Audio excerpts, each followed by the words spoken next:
Off the Hook, airing on offthehooksports.com, your home for real news, real opinions, and what really matters about Tennessee athletics. The Off the Hook podcast at offthehooksports.com or Facebook, YouTube, Twitter, or wherever you go for your favorite podcasts. Apple Podcasts, Spotify, Stitcher, Google Play, TuneIn, iHeart. Like, share, follow, subscribe. Off the Hook with Dave Hooker starts now. Oh, we're up and rolling, and a huge show on tap that we're excited to bring you today. So go ahead and get on board. We'll visit with Jabari Davis, and we'll also visit with several of the players that were at the Big Orange Phillies big shindig yesterday, and we had a really, really good time. So hope you were able to enjoy it. And if you didn't, get down to Big Orange Phillies because it's a whole lot of fun. You will enjoy it. So Amanda LaFrada will join us shortly, but here is our interview with Jabari Davis. By the way, Jabari Davis at Big Orange Phillies, and it was a really, really fantastic time. Big Orange Phillies is your home. That is right. Your home to be able to go hang out with your family, watch sports in a family fun environment. That's Big Orange Phillies. Here's Jabari Davis as he visited with us yesterday at Big Orange Phillies in the heart of Maynardville. It's very easy to find, heart of Halls, I should say, close to Maynardville and close to North Knoxville. Here is Jabari Davis.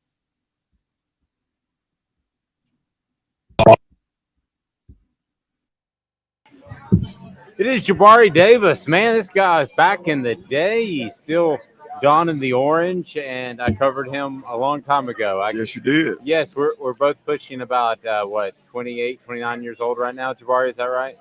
I feel 60. Yeah. But I just turned 39, so. All right, well, happy birthday. Thank you, man. You know, times have changed, man. You look at back in the day, what you can do, how you can move, how you wake up in the morning, how you lay down at night. Some of those muscles don't work the same way. You just realize, man, you're officially old. Look in the mirror, see a few grays, kids wearing me out.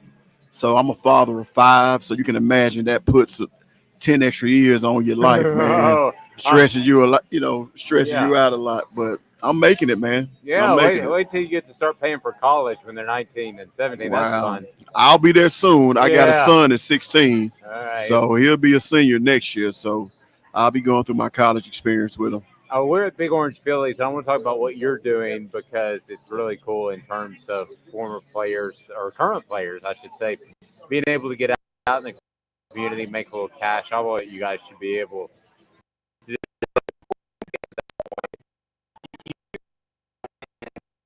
be a linebacker before we jumped on the air here about the mental wellness, the mental health aspect of what you're doing, and he's involved in counseling. I just thought that was super cool. Can you tell me more about that? Yes, well, we have a program called Started over the summer, and the Huddle is a mental health and mental wholeness and awareness organization that we're going to be bringing to a lot of schools, having former players, that played at UT that are currently in that type of field, speaking to kids, teach them how to cope with depression, anxiety, suicide, bullying, and things of that nature.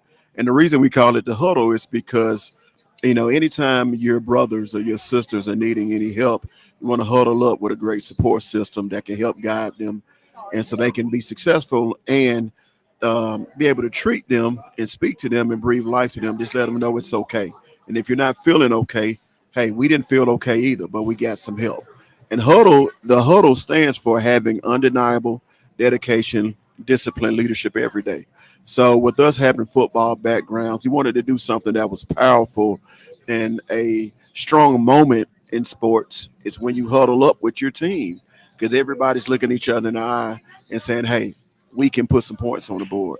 We can win the game. We have to get our mind focused. We got to get locked in on assignment. We got to be tough. We got to be strong. And that's the same way when it comes to mental health, and that's the same way you have to attack it. Yeah, Jabari Davis joining us now, former Tennessee running back. And I want to get to Amanda. It is kind of interesting how you get to know these guys years later, and John Poe is another person that we'll hear from before the end of the program. Amanda LaFrada with us. And John Poe, here's a guy that was kind of a reserve linebacker, Amanda, that, kind of flew under the radar a little bit, wasn't a superstar by any stretch of the imagination, but stayed out of trouble. I mean, everything was good, but here he is giving back to mental health years later. And I wouldn't have tabbed him to think he would do that, but good for him. It's 2022. It's being looked at much, much differently than it was when he was in the mid 2000s, and he and I were working alongside each other. I think we got a little issue with your. I think we need to bring you up, so we're going to get your mic up. There you go. Okay. I said, thank God for that, because mental health has not exactly been the best or the most focused on thing. And it's a thing that a lot of people struggle with.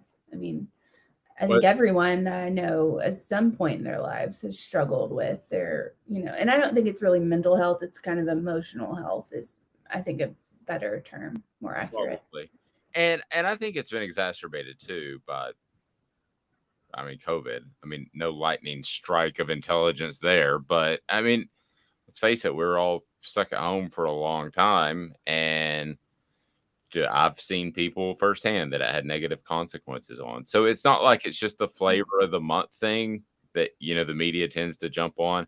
This is something that I believe, I don't want to get on a political soapbox here because Amanda would destroy me on that. But I believe, maybe this is politics, maybe it's not. This is an opportunity for us to be even better as a country, for us to address those mental health issues that maybe 3 years ago, just pick it up. Pull yourself up by the bootstraps. I think COVID has shown us that, there's some people struggling out there, and they are sick just like if you had a broken foot. Same thing. So, by the way, our guy Chris Landry has a broken foot, so he's gimping around right now. He's going to join us a little bit later in the program to break down the SEC season, the Tennessee season, and more. That interview with Jabari Small brought to you in part by Vols Automotive Group. Their mission is to be the automotive home of drivers in the Knoxville, Tennessee area. They provide a vast selection of used vehicles, exceptional car care, and car service with a smile. That's a local dealership that keeps a great stock of used car trucks and SUVs right there. So go ahead and prepare yourself, because Chris Landry will join us here momentarily. Also, some more comments from the event of Big Orange Phillies yesterday. And then Amanda LaFrada will get to the down and dirty at 30 a little bit late, but we can get to that right now as far as what's happening in the world of sports. So since we last spoke, the Big Ten television contract came out. I believe it came out right after we spoke about it.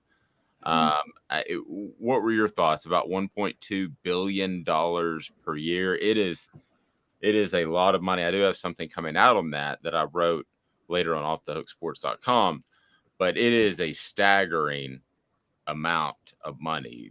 To give people some perspective, the SEC is making about $350 million annually right now. Now, it's kind of like NFL quarterbacks. One's going to get $1 more and $1 more, probably.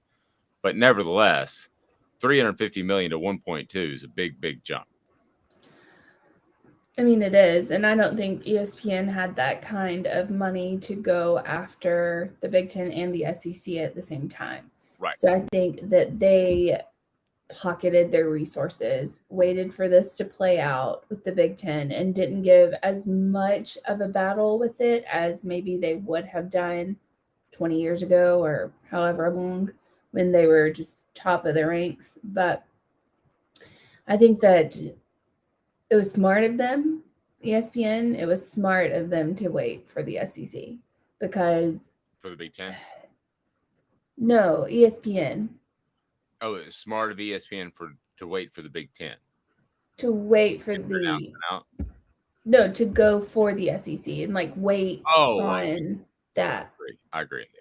Yes, it was smart of them, because I think it'll eventually pay off dividends. It'll save ESPN's entire network. I think if you throw all of your resources at the SEC, that's going to save your network versus trying to counterbalance both of them. So yeah, the days are gone where they're going to carry the best Big Ten game, the best SEC game, and the best Pac-12 game. I mean, those are long gone 10, 15 years ago. So I don't see that going back. I find it interesting the way you propose that, and that is wait and see what the Big Ten does.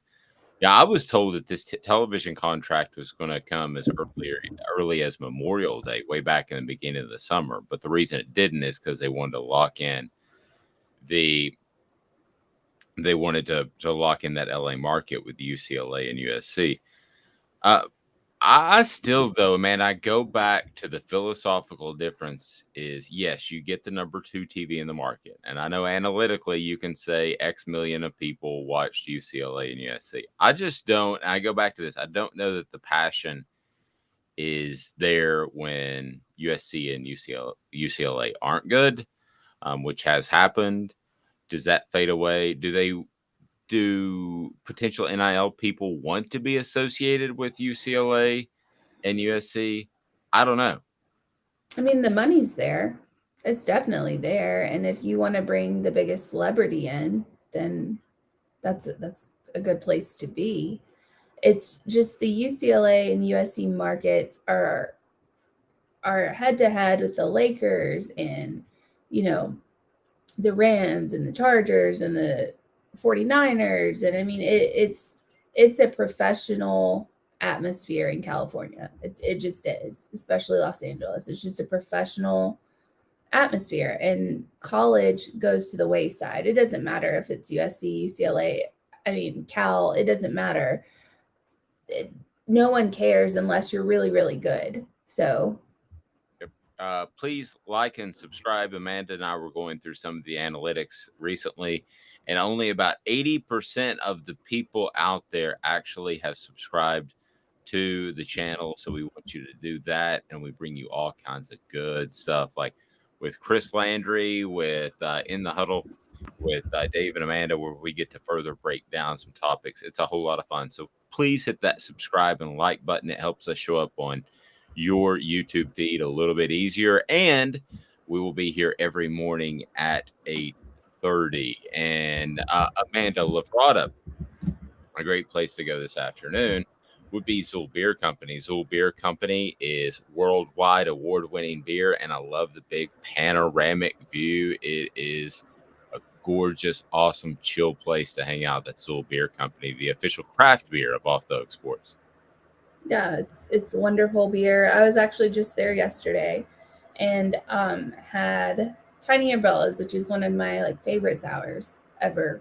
But it's really good. We have a lot of different sours, a lot of different IPAs, and like Dave said, award-winning for IPA best one in the world. So Yep, it is that good. And they've got ice cream on. Is that on occasion or all the time ice cream? No, it's all the time, and it's boozy ice cream. It's not. A lot of people come up and be like, "Oh, you have ice cream? I'm gonna get one for my 5-year-old," and we're like, "No, you can't."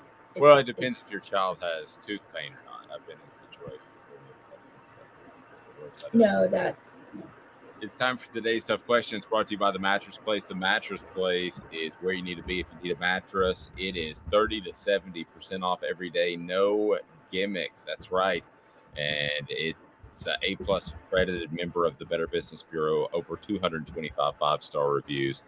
They will love it. It's time for today's tough question. Where will Amanda take us? I'm scared. She has that vixeny mean look this morning. So today's tough question. We do our research. Have you done your research? We're working like heck. Today's tough question. What's the real debate? You sipping my soupe, Guadalupe? Exclusively on Off the Hook Sports with Dave Hooker and Amanda LaFrada. You drinking my sake, kimosabi? Oh my God.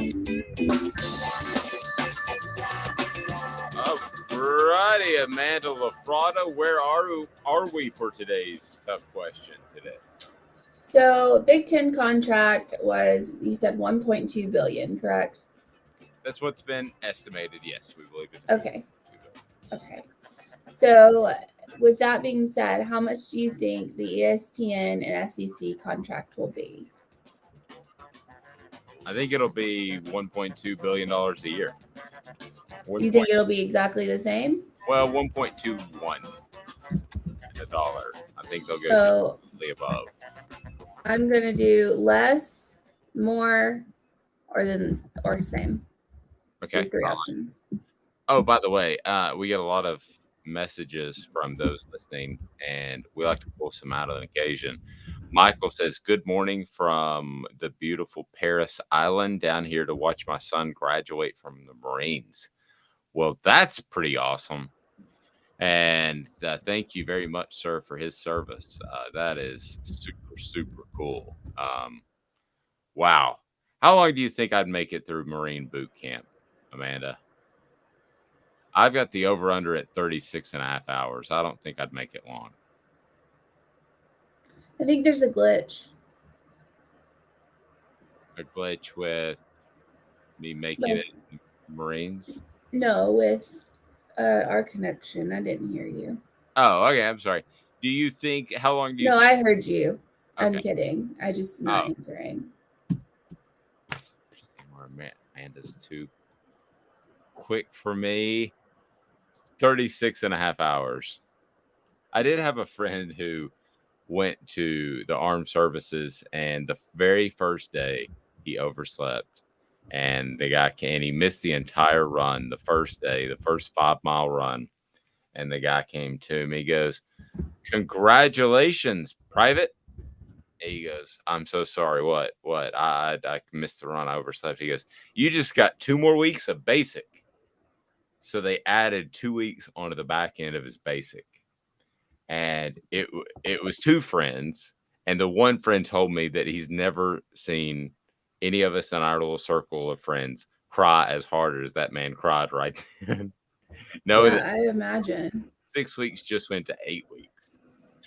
You'll be flying around in no time with Pettigo Chattanooga, locally owned store where you'll be treated like family. As the region's foremost electric bike experts, they put the hearts into helping you find the perfect electric bike and get the most out of that for many years to come. Amanda Lafrada, so today's tough question. Where do you stand on that? I'm more curious where you stand on that. I think they'll end up paying more than that because I think they'll have to realize that the SEC is a bigger product, honestly. Yeah, and let me can we kind of reset where you stand on the whole television networks deal, because we got to a point where you and I agree at this point that the SEC is a better product, but we kind of disagreed on the better carrier a little bit. At least I think we did. So just I would go with ESPN. It's something I'm going to write about this afternoon. I would go with ESPN just based off pure promotion. My argument's pretty simple. May not be right, but it's pretty simple. You like the trajectory of Fox and what they're doing, right? Yeah, I like the trajectory of Fox. I think that they saw a need to challenge I feel like ESPN kind of had a monopoly on things, and they saw the need to challenge that when ESPN got really political, and they did, and I think they're putting out a better product and keeping at least a lot of the politics out of it. So that I feel the less political that we get, because of course not everyone's going to side with everyone else, but the less political you make sports, the better off you are. It was almost like we had to make them political twice in my lifetime. One was not, you had to, because they interfered. One was 9/11, one was COVID, because they interfered with the game. But other than that, I'm with you. I don't need politics in my games. I don't need to know if Vern Lundquist voted on Republican or Democrat. I don't care. Does that sound awful? You're a political junkie. Does that sound like I'm apathetic? I don't mean to be apathetic. I just mean to be, this is supposed to be the escape. That's not. And that's, a lot of people have been saying that for years, is that stop bringing political issues into sports. Sports are sports. Leave sports alone. Sports are the thing we use to get away from these kind of issues. Bringing it not everything has to be political. Not everything has to be saturated with some kind of back and forth where everybody hates everybody else. Sports has that already. There's rivalries in sports. There's a reason why, sports are as fun as they are. You don't need to add a whole layer. We're already divided by teams. Like we already are. Tennessee fans hate Alabama fans hate Auburn fans. I mean, everybody, but it comes to a line. Like there's a line where after sports you realize it's just sports. Stop bringing things like politics into that, because then that leaves the whole fantasy land of sports that meshes it all together, and we don't need that. Sports is the escape. I couldn't have said it better myself. Tennessee with a very light day at practice today. They'll be back on the practice field tomorrow, and then Tennessee will kind of start up game week as of Friday. So Friday will be their Sunday because the game is on Thursday. So what we would think based off previous ways that Tennessee has dealt with the media, we would think interviews would start right along Sunday or so, or maybe even Saturday, which would be the Monday and Tuesday of a game week. So it's a little confusing, but Tennessee with a Thursday night game, and they've already been on this schedule.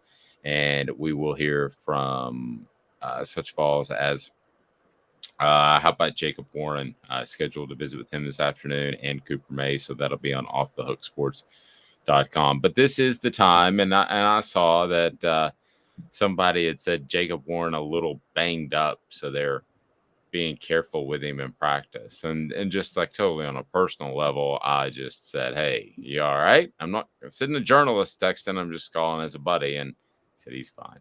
So a lot of the times this time of year, if you've got one little bitty minor tweak, it's good to hold you out of what you're doing for the remainder of the time until you can get to fall camp. So that's pretty common, not unusual. Do you think at any point, Amanda, Fox, CBS, and all of that, and having that fantastic distribution model, which they have, can ever rival the SEC, or at its core, is that the better product and that's the difference? Is it as simple as that? It's as simple as that. The SEC is the better product, and that's going to be the difference. And, now we'll see if, I don't know, can Fox and CBS go after the SEC as well? I mean, do they have the capital to do that? Gosh. Or is it one or the other? Because if Fox and CBS can go after the SEC as well, then that's going to be. Well, then we're talking about something completely different. I mean, that could happen, I guess. If I'm ESPN, the last thing I'm letting go of is the SEC, right? Well, obviously you have nothing else. Like, what are you going to cover? The NBA? Yeah, they have, and they don't even. Well, they have ABC with that, and then they're doing NASCAR again, right? And then they're partially. Fox has NASCAR. Fox has NASCAR. Okay, so they're not doing the. I mean, what are they primarily covering other than the NFL and SEC football? This is why I think ESPN is in trouble. Bear wrestling like back in the 80s? I don't know, but this is why I feel like ESPN is in trouble. People have been saying that for a while. I think Clay Travis was one of the first to say that. Why do you think they're in trouble? If you look at, I'm not arguing with you. I'm just curious. No, you're fine. Look at everything. Well, their product has gone down substantially. There's been a lot of layoffs at ESPN. They've cut their staff like pretty decent amount of staff. And I understand that it's COVID and I get all of that, but like they cut a bunch of writers. I mean, they're constantly making cuts. And if you look at their networks and how well they're doing as far as viewership, it's down. They're down. I agree with that. I've seen the numbers. I do think there is also a splintering of the offense or of the audience. I'm not one to throw dirt on ESPN yet because of viewing habits. I think that I sit down if I want to know what's going on in sports. I don't consider ABC, NBC, or CBS like maybe I would 20 years ago with the news. Those were the three options. I either liked Peter Jennings that particular day or I didn't, and I went to Connie Chung or whatever the case may be. But now, do we not just sit down and we turn on ESPN because we're so ingrained and that's what we do? I mean, do you even go anywhere? I'm asking you. You're younger, more hip than me. Do you go anywhere else for sports coverage? Honestly, I just go to Twitter or YouTube. Well, I do too. That's where I go and get sports news. I don't even turn on ESPN anymore. Like I never do. I used to. That used to be the background of everything I did was I just had ESPN on and Sports Center would play and play and play and play and play.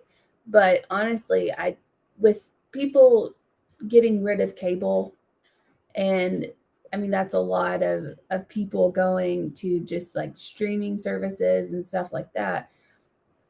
I think a lot of the people's news are here, like right here. If you're a Tennessee fan and you want the latest news on Tennessee, you're going to go to a show that is solely based Tennessee. So you come here to get your news, but also we cover other things.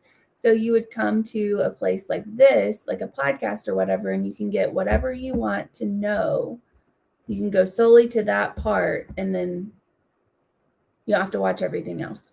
Yeah. And by the way, I should have mentioned earlier, Bru McCoy. I know there was a podcast website that did the Bru McCoy update. It worked and tried to frame it as he was cleared. I know a lot of people got confused over the weekend. He has not been cleared. Now, the question is, Southern California, have they released him and done all the proper paperwork? So through Outkick.com, and suddenly his name escapes me, I apologize, but Outkick.com did reach out to Southern California. They got the paperwork and the statement that said they had done everything and they wish Bru nothing but the best. And that all sounds good, but that doesn't mean they didn't drag their feet a month ago when things were getting there. I mean, maybe it's all good now because it kind of has to be because the light's been shined on you, but I don't know that it was all copacetic beforehand. So we'll I think see. we'll find out soon enough. Yeah, like if it pops in the next couple of days, it's pretty obvious that Southern Cal. Y'all are doing it. Yep. Y'all are the problem. Football in the South's kind of important. And it's, what's sad about that is that it's not even sad. Maybe he deserves it. But Lincoln Riley's whole, his whole reputation is just going to tank even worse. I mean, it tanked when he left Oklahoma. It's going to tank worse if it's in fact been USC sitting on their hands, not giving the paperwork. You know what's so funny too is Lincoln Riley is he happy that they're in the Big Ten? I mean, No. I did he have any idea when he got hired to do that? No, I don't. I mean, I think he had to have an idea. I mean, he knew Oklahoma was going to, somebody at USC had to be like, guess what? We're going to be in the Big Ten. Like, it's going to happen. Because those talks have been in the works for a while. Like, they've been in the works for a while from the higher ups. So somebody had to be like, you know what? We're going to be in the Big Ten. Come coach with us. Would you rather coach in the Big Ten or would you rather coach in the SEC? Wow. Okay. I want to address that. That's very good. I want to address that after this. For over 50 years, City Heating and Air Conditioning has provided East Tennesseans with honest, dependable heating and cooling service. That is City Heating and Air Conditioning, cityheatandair.com. Chris Landry to join us next. And please hit that subscribe and like button. So we would certainly appreciate that. And Joe saying, do you all think Apple or Amazon could go after SEC football too? Yep, it will happen. Yeah, I mean, I think that all bets are off right now. I don't think there might be a company right now being formed in a garage somewhere that might make a bid in 10 years. In the garage. I mean, No. I'm only half kidding. I mean, there might be a company being put together in a garage right now That I is mean, a bid in 10 years at the SEC. they're going to have to take down Amazon Prime. I mean, they are. Amazon is honestly, Apple rules the world when it comes to like computers and technology as far as that goes, like at home. But Amazon rules the world. I mean, they just do. And I mean, I could see Amazon going after SEC football. If that would be big. If they made a bidding war for SEC football and took it from ESPN, that would crumble ESPN. ESPN would be done. Well, they've done it with the NFL. So I know. Yeah, I don't think it's outside the realm. I don't think you're talking about science fiction at all. Chris Landry of Landry Football to join us next, back in 2 minutes. Tell us about Big Orange Phillies, Mr. Viles. Be sure and hit that subscribe button now. Gary Viles here. I want to personally invite you to North Knoxville's newest sports bar and restaurant. It's Big Orange Phillies, located in Black Oak Center. And yes, folks, it's happening in Halls. Big Orange Phillies offers family-friendly environment with homemade meals and the best deli-style subs around. Billiards, darts, jukebox, shuffleboard, and cornhole, and a full bar. We also offer valet parking on weekends and during special events. We even have a covered back patio. It's happening at Big Orange Phillies. We want, we need, and we appreciate your business. Hi, Mike Davis here with City Heating and Air, reminding you to always dare to compare. Our team provides quality local heating and air service, installation, and maintenance across East Tennessee. We use only the best equipment like American Standard heating and air conditioning for your residential, new construction, or commercial needs. Honesty, dependability, and customer satisfaction have been the cornerstones of our business since 1961. City Heat and Air. Dare to compare. This is Al's Dish Barbecue Supply, so come on in and see all the different rubs and sauces we have, plus a complete line of Green Mountain grills. Don't be overwhelmed. We have plenty of help so you can produce the best barbecue and amaze your family and friends. Barbecue is America's food. We'll do what we can to bring you all the best products. We're Al's Nest Barbecue, but Chattanooga goes to grill.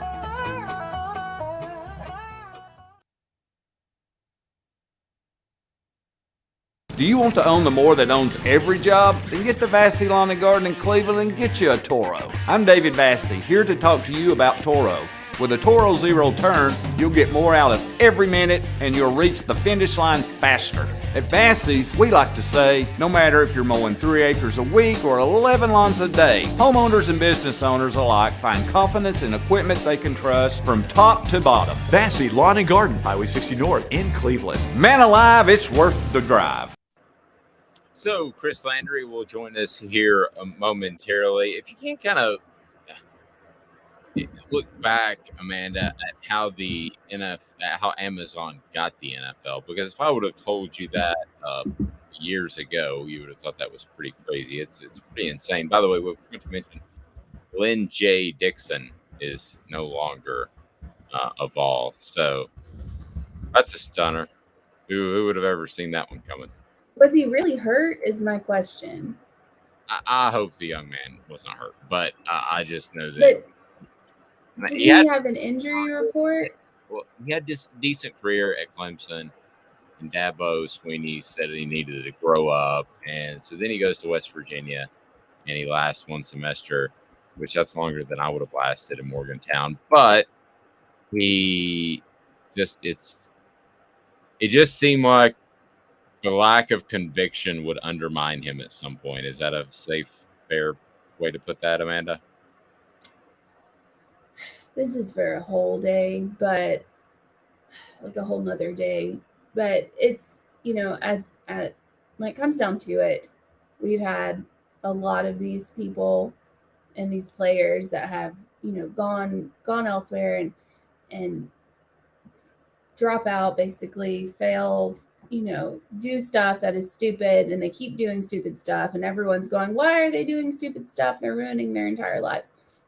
Well, it's because since they were 11 years old, everyone told them that they were gifts from God and that they could do no wrong. So how do we not expect these kids to grow up and get to 19 and 20 and making stupid decisions? Everybody is, how did they get there? because they have a Twitter account announcing that they're going to be announcing their top 4 teams, and everyone and their moms on there going, love, come to here. You're the best thing I've ever seen in football, blah, blah, blah, blah, blah. Like that's the point. Like here we are. We have like done this to ourselves. When and if Amanda has children, it's either going to be you're the most overrated quarterback in the league, or she's going to go the other direction. And all the things she just said, because I've seen it happen with moms, is going to fall by the wayside. And you're going to be like, you're the best quarterback. That Joe Montana's got nothing on you. That's my kid will not play football. The end. Well, that may not be not happening. Chris Landry joins us now of LandryFootball.com. And Chris, we appreciate the time. He's brought to you in part by Craft Treats. Craft Treats is a full spectrum CBD treat that contains minor cannabinoids that increase the benefits of CBD for situational anxiety. It is awesome. Things like storm anxiety and car ride anxiety. Chris, how are you, sir? I think it's game week of college football, right? Doesn't Hawaii have some tryst out west or something? It is. It's actually with Vanderbilt, so that'll be interesting. I am particularly intrigued by Nebraska and Northwestern. It's in Ireland, but it's going to be interesting to see if Scott Frost can get off to a good start or not. So yeah, it's as they call it, week 0 week. Yes. And I said this going back to when high school had week 0. They need to do something about that name. It doesn't exactly endear itself to great viewership. Have you ever heard about college football wanting to spread its footprint? I mean, we heard about this more with the NBA. We've heard about it with the NFL and the fact that they would love a team in London, I think. But it seems like college football pretty much knows its niche, but you do have the game in Ireland. Is there much growth you can do worldwide in terms of college football, or is what it is? I don't know. I don't think that it is. I think I'm not quite sure. Like in the NFL, there's gradual growth and popularity in other countries on football, but they can relate to certain names in teams. It's so different. Football, American football is so uniquely American. But college football, I don't know, and I haven't heard about studies of how many people living in Ireland or England or whatever in Asia that are alumni of Nebraska or whatever. I don't know that it'll ever pick. I mean, you don't even get people in Canada that really understand college football. I mean, they tend to know like maybe Michigan or someplace that's close to them, but it's just not a thing. So I don't see that it growing internationally, no, but I'm not an expert on that. That's for sure. So I have a question about something that happened in the Bengals game. I don't know if you've seen this. I'm sure you have. That hit on that poor little Giants running back. What do you think about that? How do you go about policing stuff like that? It looked intentional, and I'm not going to lie, and Tennessee fans are not going to like this, but the hit that, what was his name? Went to USC, really good running back, got knocked in the knee by a guy named Eric Gordon for Tennessee. We're talking about Southern Cal? No, I said South Carolina. I think she said you're talking about Yes. Great kid, and he's coming back to coach and work with the program. Yeah, he played for Steve. Yeah, I know. I see him. I talked to him. I'm embarrassed. My senior moment. Get the name out. Great play. Yeah, no. Yeah. Well, here's my view on.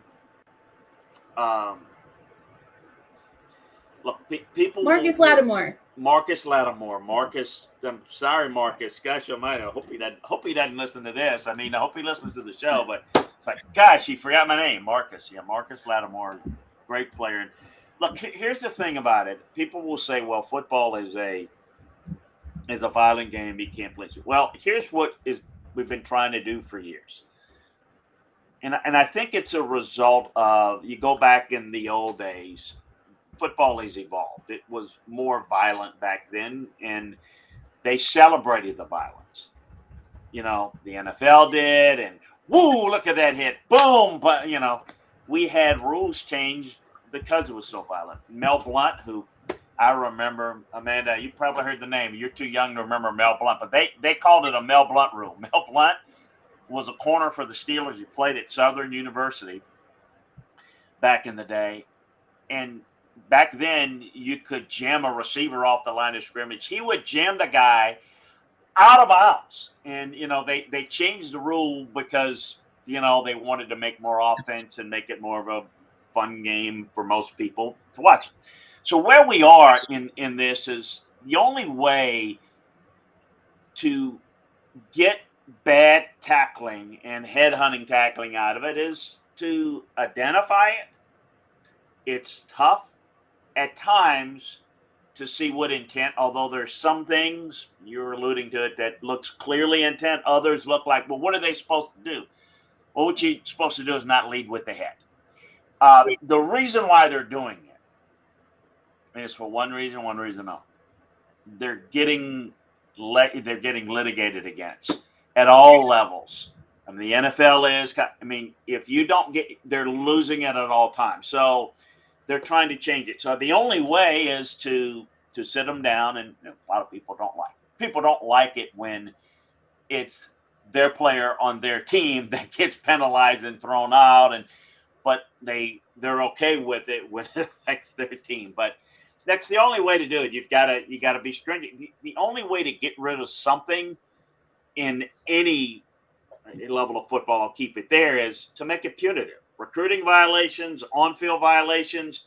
There are a lot of things that are done. But ones that lead to problems in courts that you lose lawsuits, they pay attention to that. They like making money and holding on to as much of it as possible. Who doesn't? Yeah. Do you think that we could change here's just my brainstorm that just came up into my head. So what if the targeting and all of that thing, that we're trying to get away from, could we make the rule that if the other player gets hurt, then you're out? Like if it's a head-to-head, helmet to helmet, if the other player gets knocked out of the game, then you're out of the game too, if you cause the injury. I think, that actually has been discussed, but it becomes a difficult situation of how do you define hurt? They've kind of said, well, what do you deal with if a guy, if the elite safety comes up and hits a good receiver, but not the best receiver on your team, and you get hurt, you walk off the field hurt, and that means the other guy, it could be strategically used, like kind of faking injuries, and we ought to. So there's always a proactive look at it, and that they've come to the conclusion, at least in the NFL, is, look, if you lower your head for your safety and the safety of the opponent, that's targeting, and or they don't call it targeting in the NFL, but I think they've said, look, let's go ahead, and if you commit the act, whether the guy is injured or not, then and the possibility of making it more punitive is something that's on the move. But here's the thing about it is, it's very disingenuous in some degree. I don't know if you guys remember, but I don't know if you remember a couple of years ago, the Panthers and Cam Newton, they went to the Super Bowl. Right. Cam Newton have Tweety Birds, right? He was concussed, and they weren't going to pull him out of the NFC Championship game. And so you're dealing with a little bit of that. So they kind of it's tough. It's a violent game. We teach and preach violence. Now that we have a whole generation of players who are old and dying with CTE, and we've identified what CTE is. That's the game changer. That's what's changing it. Look, guys that were getting hammered with leather helmets, when they died, and we said, oh, boy, there was nothing. Well, he had CTE, he had a problem, now these guys we've got a whole generation of that. The movie Concussion, if you've seen it, all that. So, and to me, it's the guys that played in the 70s, which I watch fervently, and a lot of them have died. A lot of them have had CTE and other stuff, and they're now suing the league, and it's going down into colleges and all those things where they're worried about that. So they're making rules to protect the players, the health. But the underlying story behind that is we're protecting the players' health. That's true. But the unfinished is we'll protect the players' health, because if we don't, we're going to get sued, and we don't want that. And that's the sad and ugly truth. No, I think that's all accurate, and that movie, when it came out, I think did kind of grab people's attention a little bit. I'm curious who's grabbed your attention as we are now in game week. What teams out there in the SEC, now that we've seen a couple of the polls come out, maybe don't get the same pub that you thought that they would have? In particular, I know we cover Tennessee, but Tennessee was not in the 2 top 25 polls. I thought that was a little bit surprising. Are there teams out there you think that are maybe a little bit better than they're being viewed right now? Yeah, in general, if I could, and we talked a little bit about this last week, but just maybe to kind of phrase it a little differently. And here's what I would say about rankings, particularly preseason. Rankings are, I grade, and I do this at LandryFootball.com. I grade the teams. And then you got to grade them before you rank them. And I use the same when I evaluate coaches in my coaching search work, when I evaluate, in the draft, the works I do for teams in the draft. You have to grade them. And so here's my point with this. So, I talked about you've got, 2 teams, and then a little bit of a drop-off, and the 3rd team in Georgia, then a big drop-off to the 4th team. And then, so what you have happening is you can take team 12 and 38 and flip around. So, yeah, you could take Tennessee and 10 other teams, move them into the top 25 and take, 10 or 11 out and move them out, and they're all the same team. There's no difference. So, in other words, this belief that a team that's ranked 15th and the team that's ranked 28, oh, man, a lot better. No, there's not. There's no difference. Why do we even do it? Because it's talking point. Because we're talking about, why is Tennessee not in? Should they be in? It's a talking point. It has no validity whatsoever in terms of real grading. So, yeah, I mean, to answer your question, I think Arkansas is good. I think Kentucky's good. They tend to be a little underrated overall, but I think and again, if you're looking at Tennessee, do I think they're maybe a smidge better than teams in the top 25? I do, but not enough to argue about, because what are we arguing? It doesn't matter.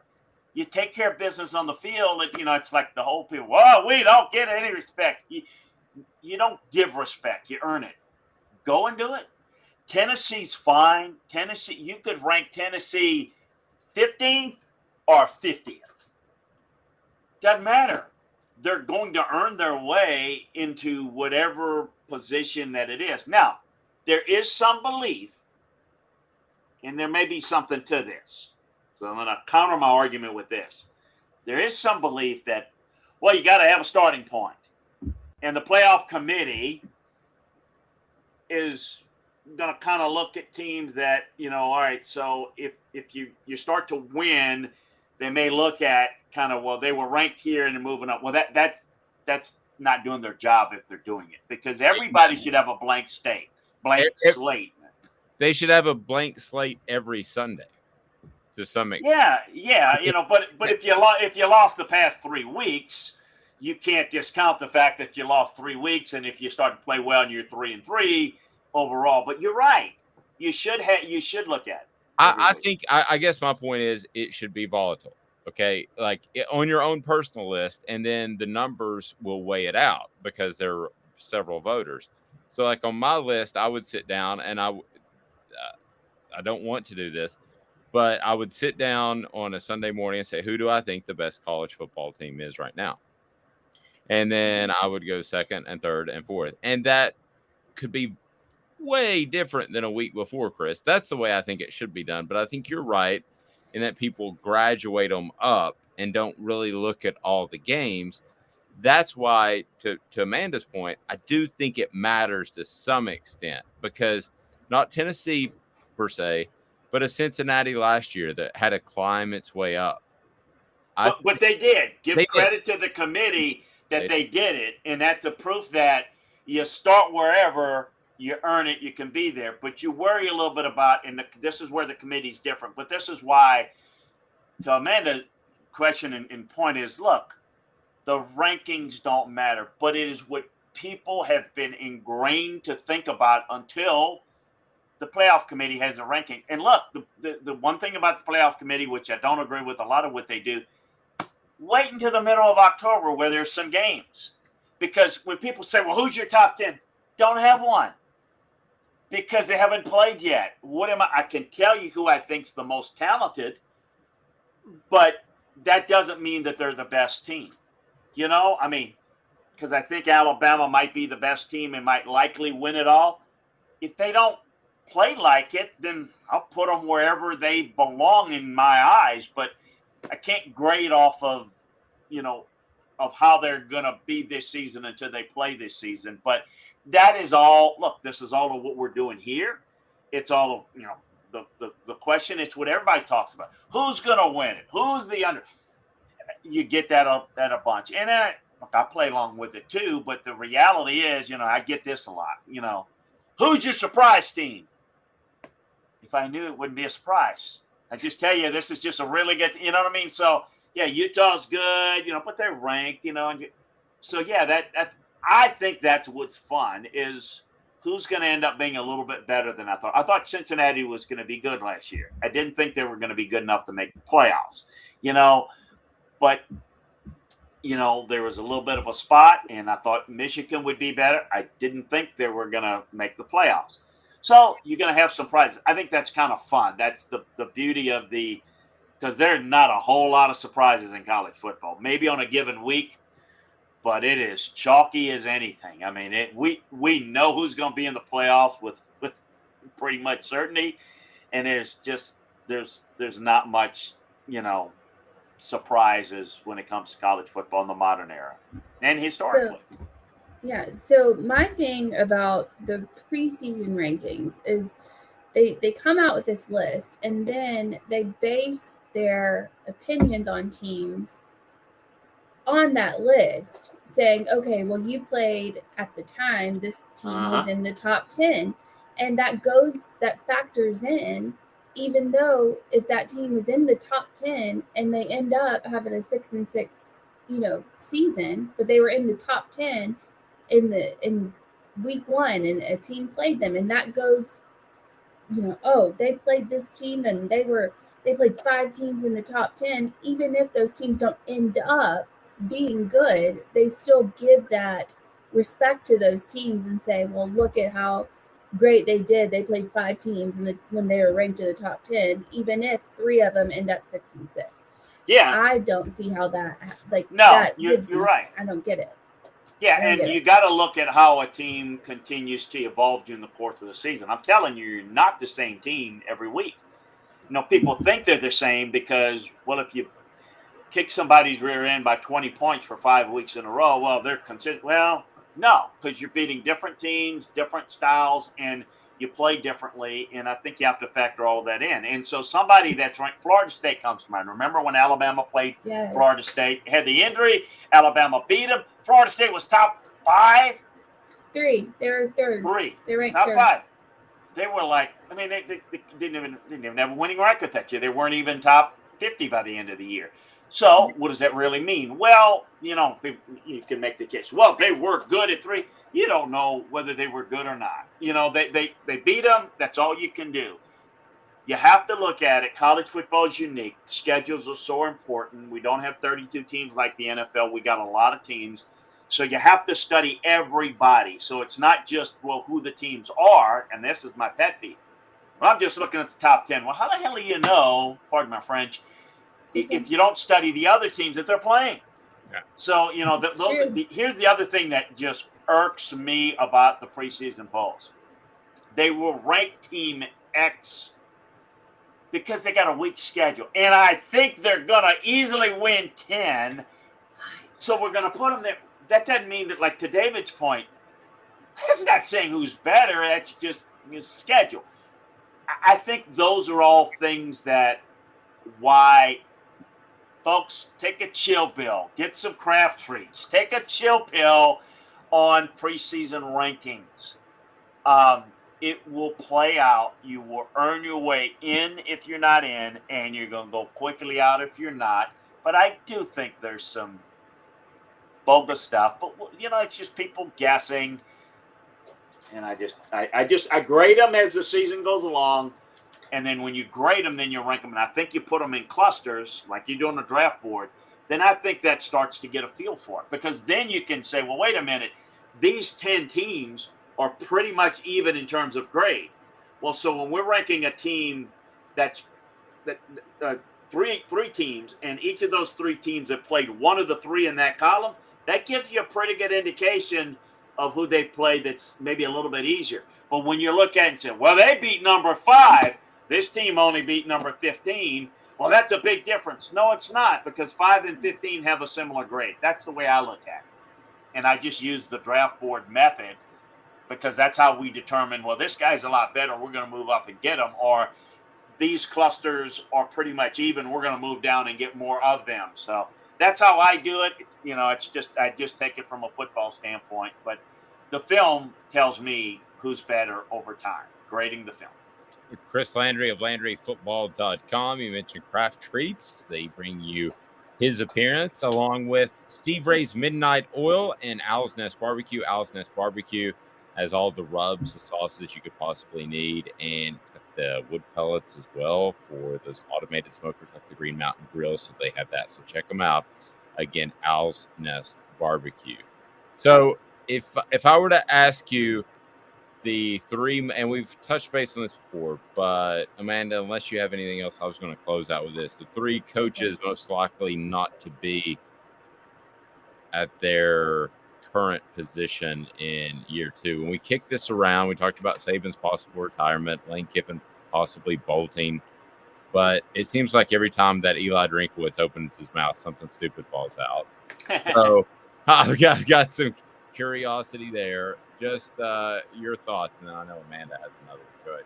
You mean next season, Dave? Yes, next season. Not year 2, but just next season. Yes, next season. 2023. I'm sorry.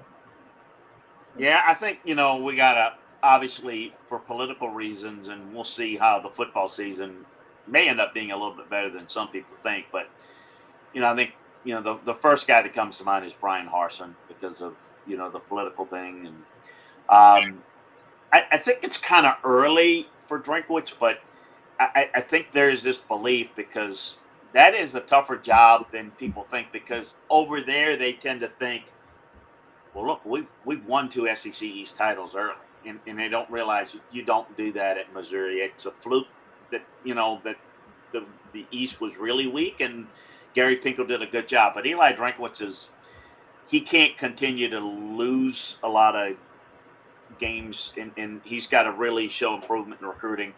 But I think a lot of guys are kind of young. Now, the other guy I would put in the mix is, would Mark Stoops leave? He hasn't, but would he leave for the right job? So I think it's more of, look, I think there are guys that are going to be in trouble. Harsin could be in trouble. I think there are guys that are doing well that may not do so well down the road.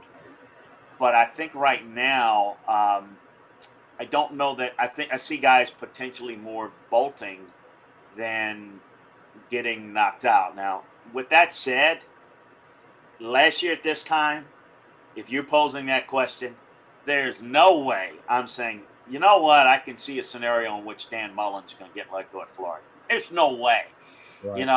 that it happened. So is there somebody there that has a calamity of problems that leads to that? It could, but again, it's kind of hard to forecast it now. Yeah, very true. Chris, Chris Landry of LandryFootball.com. We will follow your work. A great website to learn more about football, be more learned than those around your water cooler. That's Chris Landry at LandryFootball.com. Thank you, Chris. Thanks. Talk to you guys Thursday. Have a great one. Hi, Chris. Gary Vols, tell us about Vols Automotive Group. It's Gary Viles here, Viles Automotive on Callahan Drive. I've been selling cars here in East Tennessee for 27 years. In that time, I've come to realize it's not about the car. It's about you, the customer. So I'm here to take care of you just like family. Good credit, bad credit, you name it, we can get you taken care of. If we don't have it, we can find it for you. We go across the country to get any vehicle that you want. And here at Viles Automotive, we don't believe in fake numbers. We just give you great deals.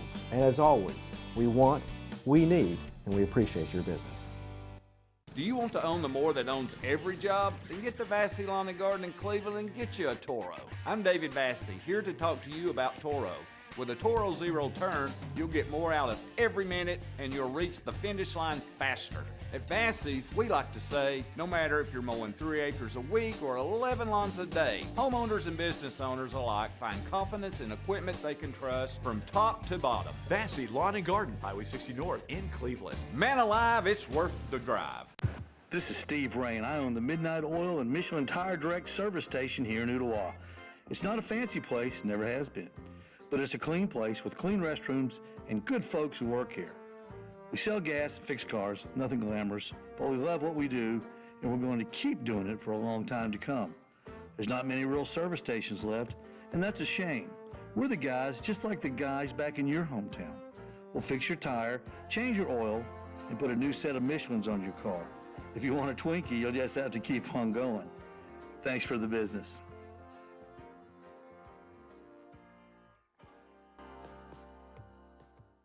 Hi, Mike Davis here with City Heating and Air, reminding you to always dare to compare.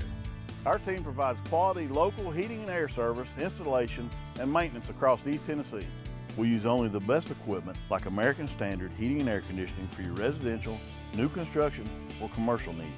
Honesty, dependability, and customer satisfaction have been the cornerstones of our business since 1961. City Heat and Air. Dare to compare. We're going to get to a couple of rules changes. Did I scare you, Amanda? No, my hair scared me. Your hair's what? I look like Amy Winehouse. You do a little bit with the bun on the top. Can you belt out a little tune real quick? No, not unless everybody else wants to go to rehab. No. All right. Coming up, we will have message board bingo, which is taking the world by storm. And it's just blowing people away this day in sports history, as well as it's almost game week. Well, it is for some teams. It'll be Vanderbilt and Hawaii, which will be Saturday. And then you really have game week that kicks in for Tennessee, which will be on Friday, because that would be the Sunday before a Thursday night game week. So it's pretty much here. This is not a great surprise, I don't think. Lynn J. Dixon not with the team anymore, as we'll get you caught up if you're just tuning in. Bru McCoy, no real news on him. A light walkthrough today for the Vols before back at practice tomorrow. But Bru McCoy is a guy who is just awaiting that appeal. Southern Cal has since said via a report by Outkick.com that they've done everything they need to do, but we don't know when they did it. Amanda, did they drag Probably on Saturday night. Yeah, probably the day they were called about. They're like, oh, yeah, it's the Freedom of Information Act. They were like, oh yeah, we need to do that, and then we'll tell them we did it. Yeah, so, they're like, oh crap, let me sign that on Monday morning. Yeah, I know they got people pretty wild and excited, Amanda, but at the end of the day, I mean, that doesn't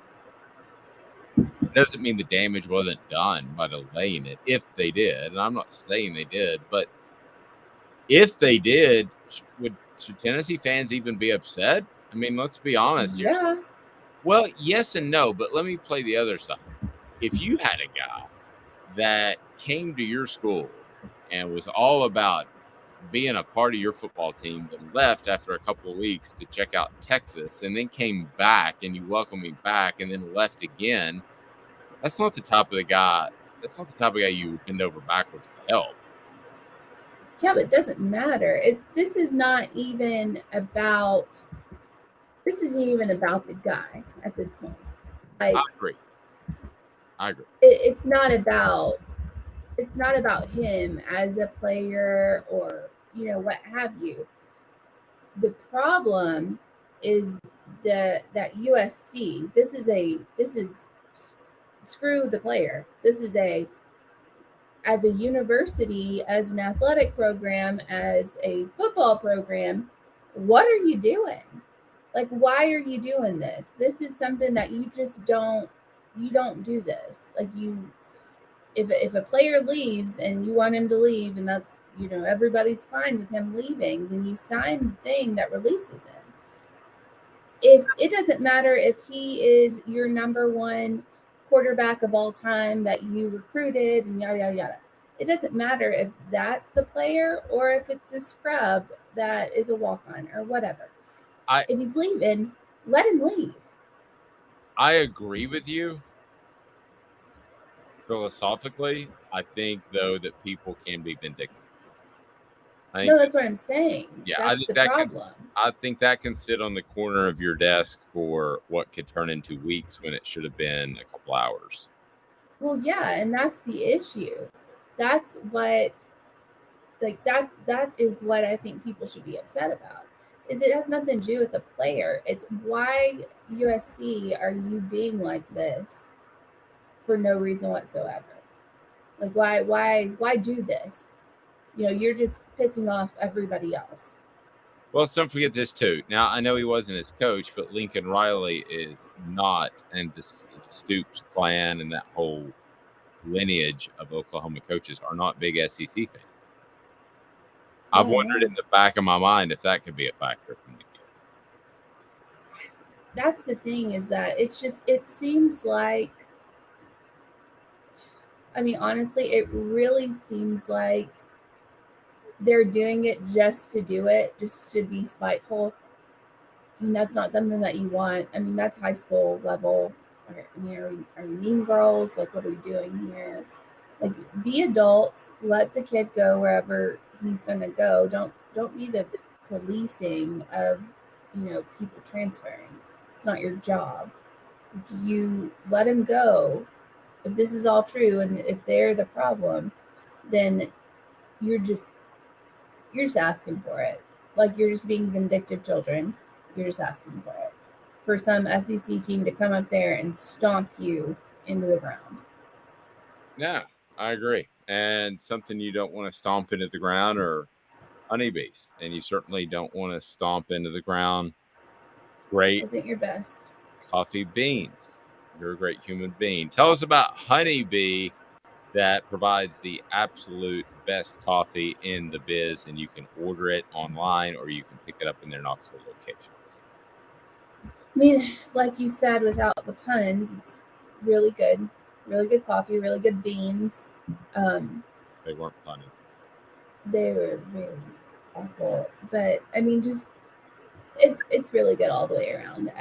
I'm very big advocate for supporting small business, especially local business. And so if you want great coffee and you don't want to pay $8 at Starbucks because it's gone up just ridiculous. It's ridiculous. I'm not even going to lie. So the last time I went to Starbucks, the coffee I used to get was $3.22. It is now, the last time I went was like a month ago or something, a couple of months ago. It is now like $5.50, and it's just for a coffee. It's just coffee. That's all it is. There's no like hidden, caramel crunch, whatever. It's just a coffee. It's a nice coffee, and that's it. But so that's why I like Honeybee. If I'm going to support somebody, if I'm going to throw a bunch of money at coffee, I'm going to throw it at somebody local. Just FYI. Yep. And it's more affordable and the top 5% of the coffee beans in the world. That's pretty strong. Honeybee coffee is the bean on the products. So, Amanda LaFrada, are we ready for message board bingo? Because it's an opportunity for, I'm nervous. I'm scared. It's an opportunity for our listeners that are on board to take part as well. If you can beat me at message board bingo, if you can type in the answer before I do, then we will hook you up with a prize. And you probably will win because I'm not very good at it. Yes, you will. So let's go back before we do message board bingo. Yes. So you asked about Amazon and how that came about. And so this is Amazon getting Thursday night. So the way it came about was back in March of 2021, this is reported, that Viacom, CBS, that's something, Fox and Comcast, which owns NBC Universal, are paying more than $2 billion per year for their packages. Disney was paying around $2.7 billion annually per year for like all the football, whatever. Amazon is paying $1 billion a year just for Thursday night games. Yeah. That's how it happens. And they have plenty more to throw around. So I wouldn't be surprised if they go after SEC.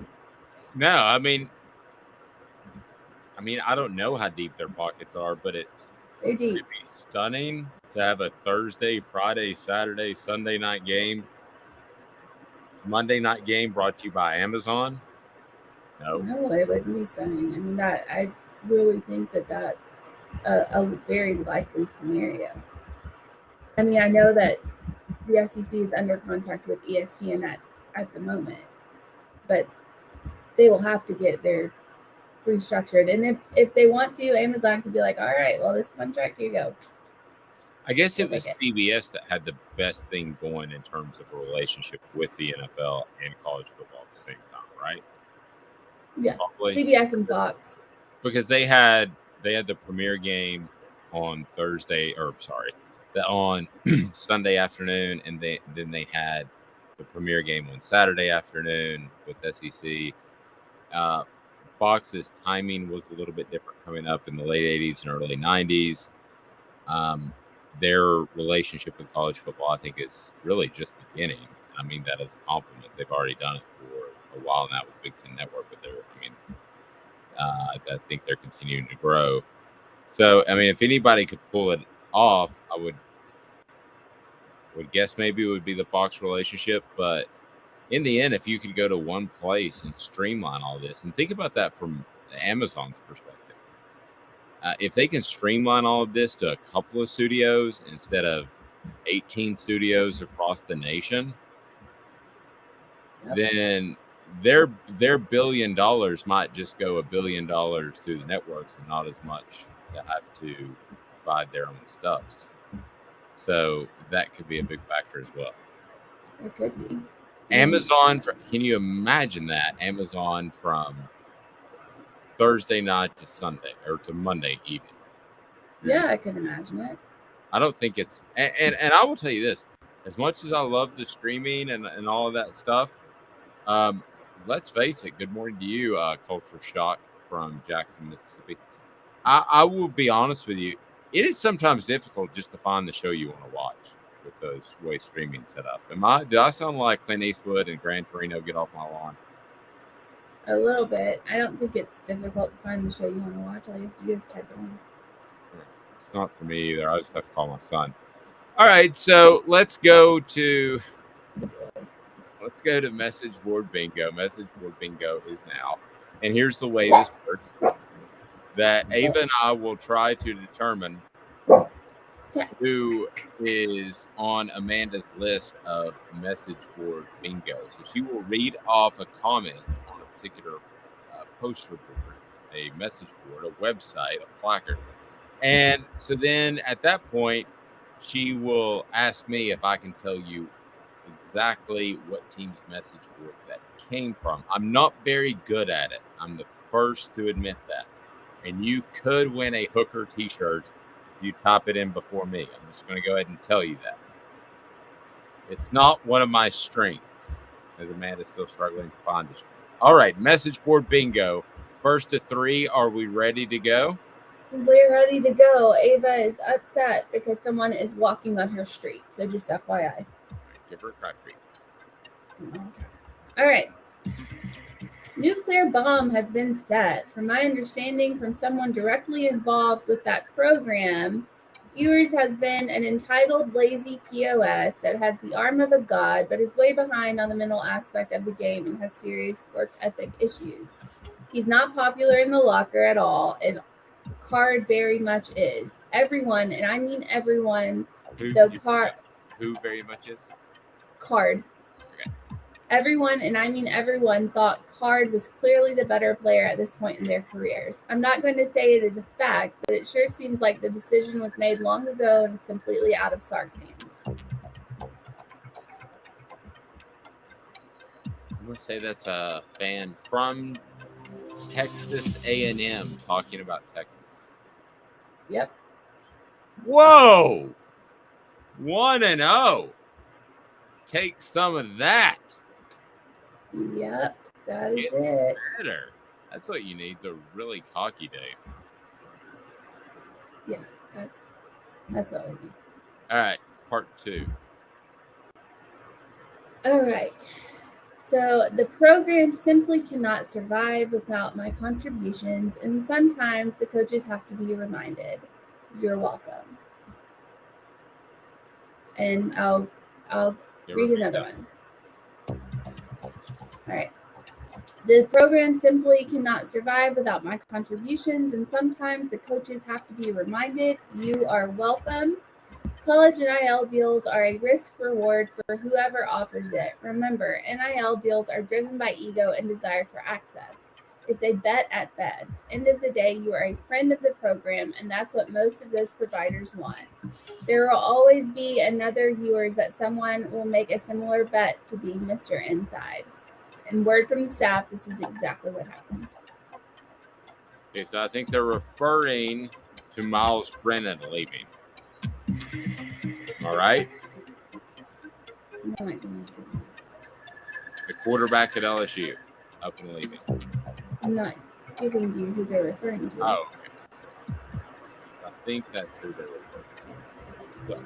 So, I'm going to go Texas A&M again for the double whammy. No, I said viewers in the statement. It's Texas. Oh, viewers. I misunderstood you. Sorry. Okay. All right. 1-1. That's pretty good for Dave. All right. If you don't get this one, it's just I can't help you. Yeah. All I have to say is that if we were a reasonable, rational, and calm fan base, our head coach would be Greg Schiano. There are times when it pays to be a little bit crazy. Tennessee. Yep. 2-1. Feeling pretty cocky about myself. So 2 of them are giveaways, and 1 of them you missed. So. The first one wasn't that easy. You got the first one, but you missed the second one. Hard on that one. No, the first one was good. I said 2 were giveaways, and 1 of them you missed. So. Okay.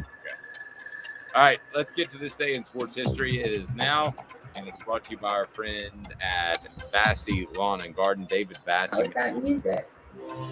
What's that? Not with that music. Not with that music. I knew the music would go away. David Bassey Lawn and Garden, man alive, it's worth the drive. They've got the commercial and residential zero-turn mowers, lawn tractors. They've got it all up to 48 months, 3.9% for 60 months. They offer on-the-spot financing. Bassey Lawn and Garden, man alive. It is worth the drive. This day in sports history is now. This day in sports history. Putting things in perspective, exclusively on Off the Hook Sports with Dave Hooker. You're so old. When you were a kid, rainbows were black and white. And Amanda LaFrada. 2 kids on the block just called. They wanted you as a backup dancer.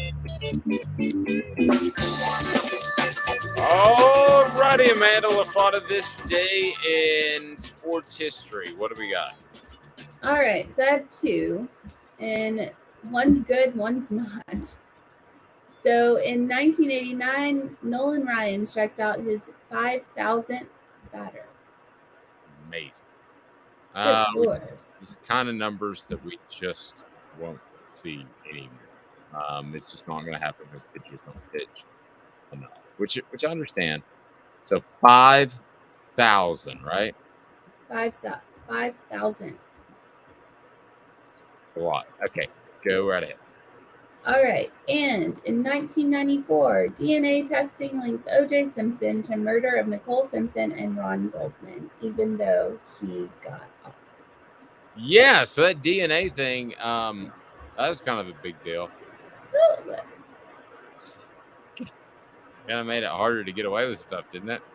Well, you think. Yeah, there's that whole. If the glove doesn't fit, you must acquit. So. Yeah, my nights. So probably part of the reason I have insomnia is my wife loves the murder shows, and so like at about 4 a.m. I hear about some dude who's 65 years old getting carted off to jail because he did it, and they've got the DNA to prove it now, but they didn't at the time. That happens all the time. Yeah, I watch.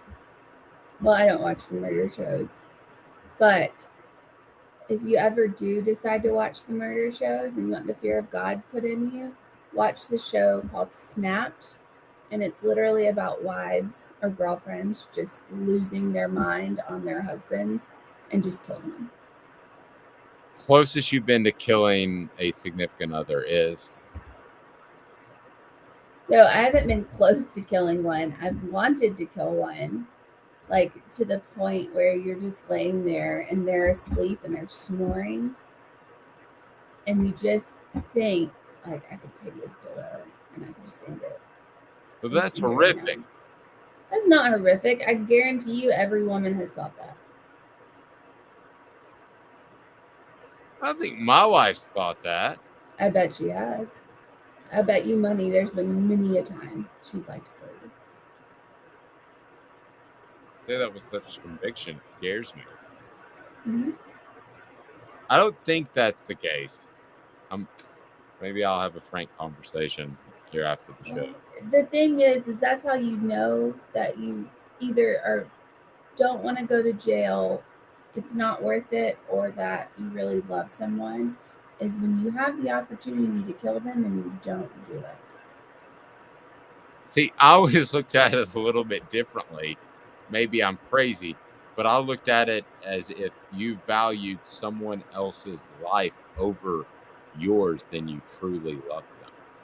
Well, yeah, obviously that, but I'm saying if you want to kill someone and you can get away with it and you know how to dispose of the body, okay, it's in the ocean, then you would, and you don't do it, then you really probably care about them. So.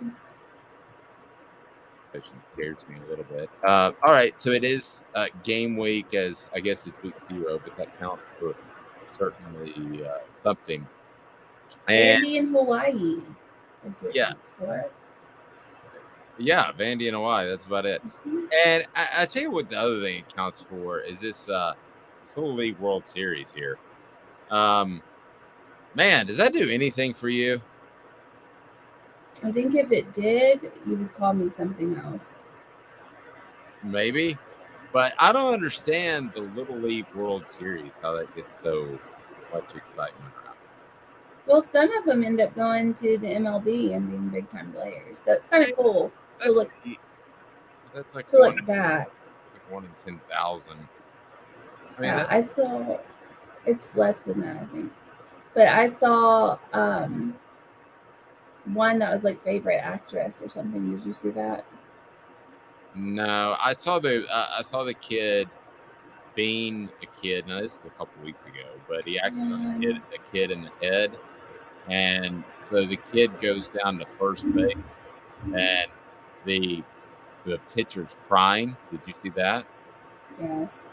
Yeah, and I don't know. I mean, call me crazy, but shoving a camera in the face of a kid who's crying for ratings just doesn't seem like the way to go.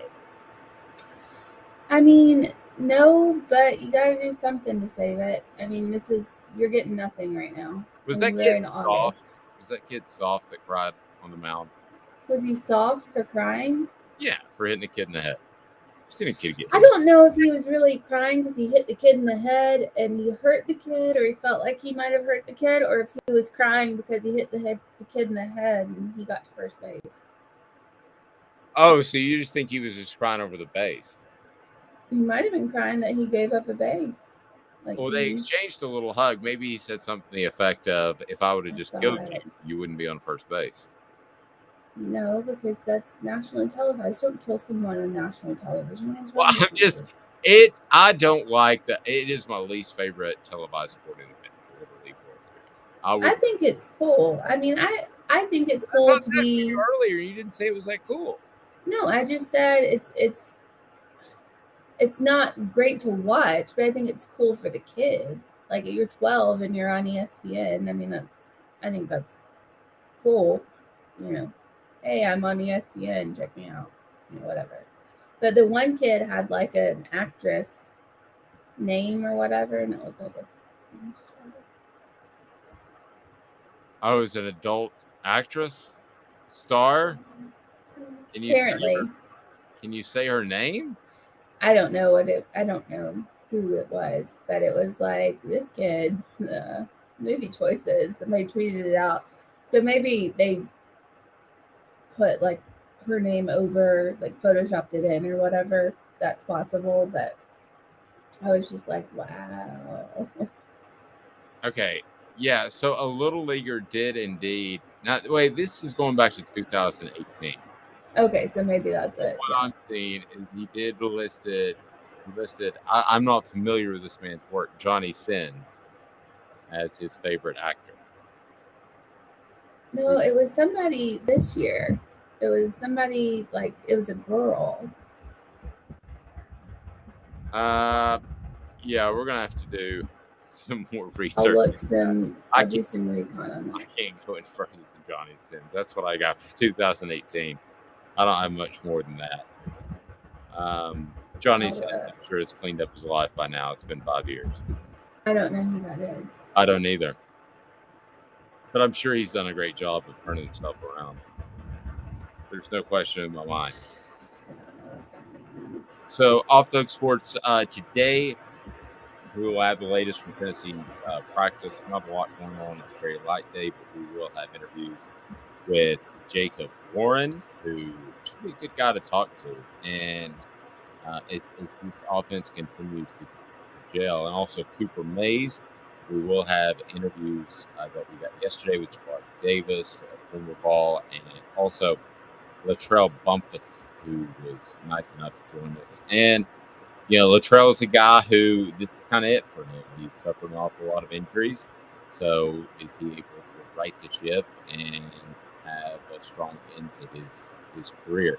We certainly hope so. You would hate for nagging injuries to get in the way. But, you know, this Tennessee football team, the 800-pound elephant in the corner still is Bru McCoy. And with each day that passes, Amanda, you can go and do, people want to fake videos about whether or not he's eligible. But with each day that passes, the more difficult it is for him to have a major impact in the opener on a week from Thursday night. That's going to be incredibly difficult if he doesn't get to be a big part of the game plan. But yeah, so if you're a Tennessee fan, you can just hit up that, you know, sports information directory at USC. And hey, that's not. I'm kidding. Don't do that. Don't do that. Please don't do that. It's not the worst idea.